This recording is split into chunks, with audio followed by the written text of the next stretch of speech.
안녕하세요 여러분. 이를테는 시간입니다. 오늘은 열왕기하 15장입니다. 15장에는 많은 왕들의 이름이 나옵니다. 특별히 북이스라엘의 왕들의 이름이요. 여러 명의 왕들이 등장한다는 것은 왕권이 그만큼 자주 바뀌었다는 것을 의미하기도 하지요. 자, 현재 북이스라엘의 왕의 이름은 여로보암 2세입니다. 정치사적으로는 여로보암 2세 시대에 북왕국 이스라엘은 전성기를 맞이합니다. 여러분이 잘 아는 요나 선지자도 여로보암 2세 때의 선지자이죠. 하지만 하나님 보시기에 여로보암 2세는 그렇게 칭찬받는 왕은 아니었다는 것 이미 살펴보았죠. 여로보암의 뒤를 이어서 왕이 되었던 사람은 스가랴입니다. 선지자 스가랴와 다르다는 것도 기억하셔야 되겠죠. 자, 그런데 이 스가랴는 오래 왕의 자리에 있지 못했습니다. 반란이 일어났기 때문입니다.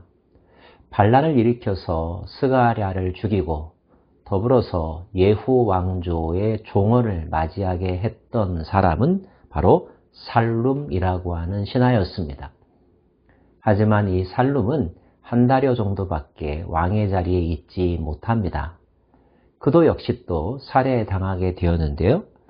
그의 뒤를 이어서 왕이 된 사람은 바로 므나헴이라고 하는 왕입니다.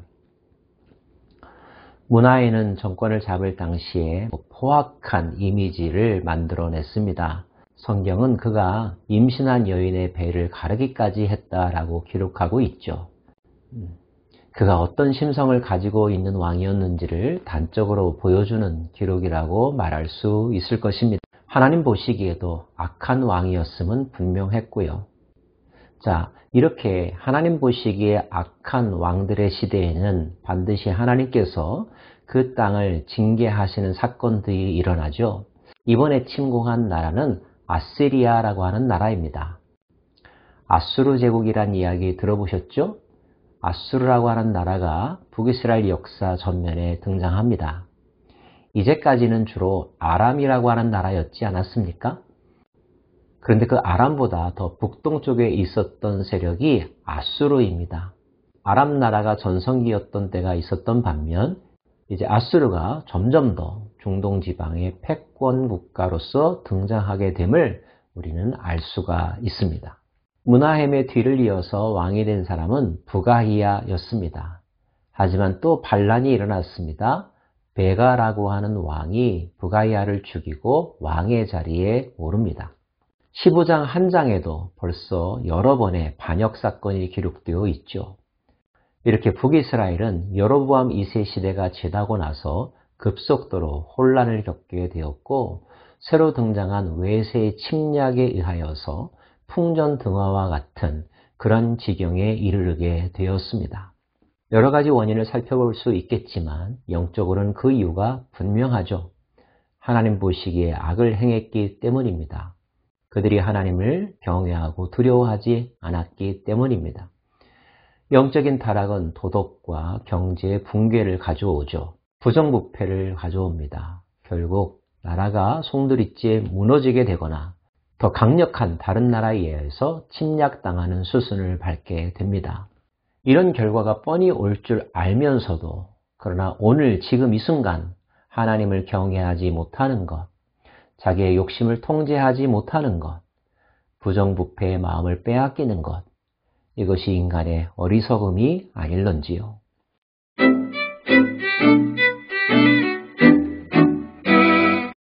한편 남유다를 또 살펴볼까요? 남유다에 새롭게 즉위한 왕은 누구일까요? 아사랴라고 하는 왕입니다. 아사랴는 아마샤의 아들이죠. 할아버지 요아스도 아버지 아마샤도 신하들에 의하여 살해당했습니다. 때문에 왕의 자리에 오르는 아사랴의 마음 착잡했겠죠. 하지만 그 아사랴는 하나님께서 원하시는 선한 길을 가려고 노력했던 왕이었습니다. 성경도 그 점을 우리들에게 소개해 주고 있습니다. 그는 약 51년 동안 남유다를 통치했습니다. 굉장히 긴 기간 동안 나라를 다스린 셈이죠. 많은 업적들도 세웠습니다.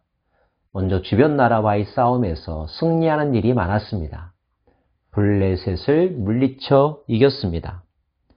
암몬과의 전쟁에서도 승리했습니다. 또 성벽을 더욱더 견고하게 세워가는 일도 했습니다. 백성들이 농사에 전력 질주할 수 있도록 농업기술을 발전시키고 제도를 개혁하는 일도 했습니다. 군사력도 더욱더 증강해서 주변 나라들이 함부로 넘볼 수 없는 막강한 군대를 양성해냈습니다.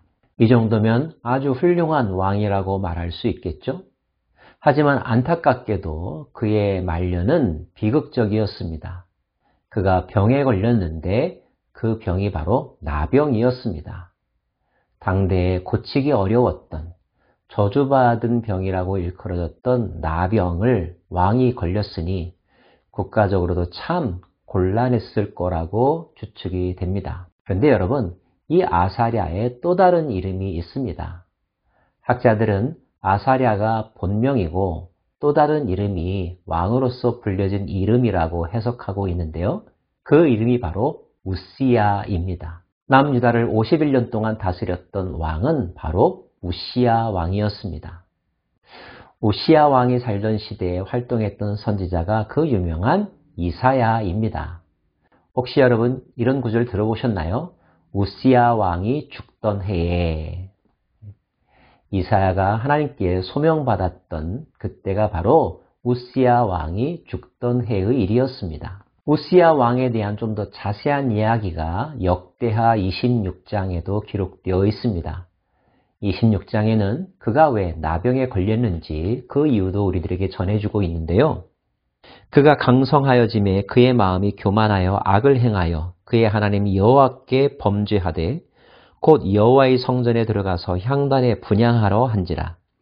제사장 아사랴가 여호와의 용맹한 제사장 80명을 데리고 그의 뒤를 따라 들어가서 우시야 왕 곁에 서서 그에게 이르되 우시야여 여호와께 분향하는 일은 왕이 할 바가 아니요 오직 분향하기 위하여 구별함을 받은 아론의 자손 제사장들이 할 바니 성소에서 나가소서.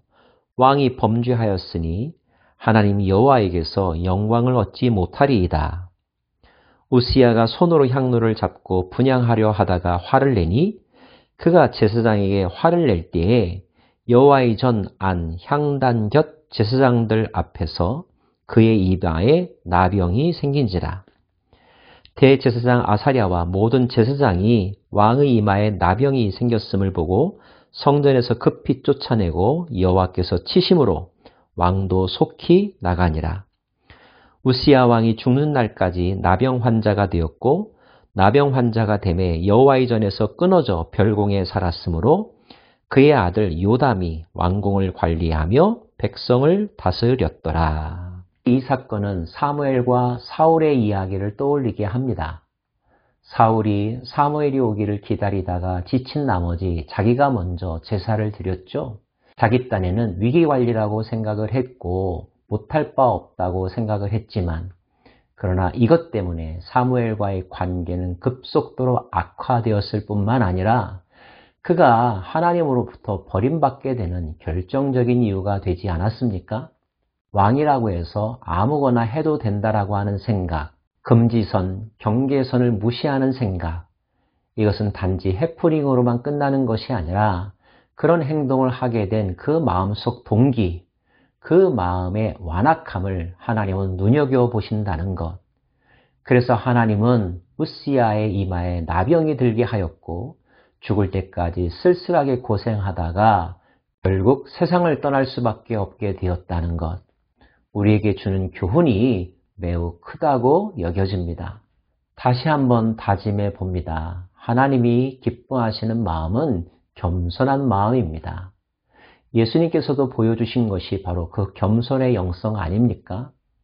하나님과 동등됨을 취할 것으로 여기지 아니하시고 자기를 비워 죽기까지 복종하셨다고 기록되어 있죠. 예수님의 영성이 바로 하나님께서 기뻐하시는 영성이며 우리가 평생 잊지 말아야 될 도덕이며 가치이며 신앙이며 영성인 것을 다시 한번 우리 마음 가운데 새기기를 원합니다. 우시야가 죽고 나서 다음으로 왕이 된 사람은 그의 아들 요담이었습니다. 그는 하나님 보시기에 선한 왕으로 평가받고 있습니다. 그가 행한 업적 가운데 여호와의 전 윗문을 건축했다라고 하는 기록이 나와 있습니다. 하나님의 성전을 보수하고 또 그것을 더 아름답게 가꾸는 일, 하나님을 사랑하는 마음이며 경외하는 마음이며 하나님 중심의 마음이라는 것을 알게 되죠. 우리 모두 그러한 영성의 사람이 되기를 원합니다. 기도하겠습니다.